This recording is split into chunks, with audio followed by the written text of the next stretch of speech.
আমরা আল্লাহ তাআলার সৃষ্টি দেখতে এসেছি। মাঠের পরে মাঠ, ঠিক এভাবেই সরিষা ফুলের আগমন ঘটেছে। ডিসেম্বর মধ্যবর্তী সময় চলছে এখন।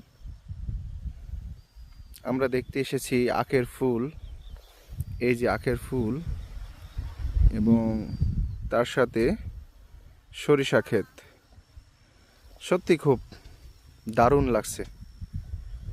মনের ভিতরে একটা অন্যরকম তৃপ্তি পাই আমি বাংলার প্রান্তরে প্রান্তরে।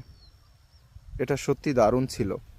এবং আপনার চোখ ঠিক যতদূর যাবে আপনি এখানে বিভিন্ন রকম ক্ষেত দেখতে পাবেন। মাশাআল্লাহ, সকল প্রশংসা একমাত্র মহান আল্লাহর।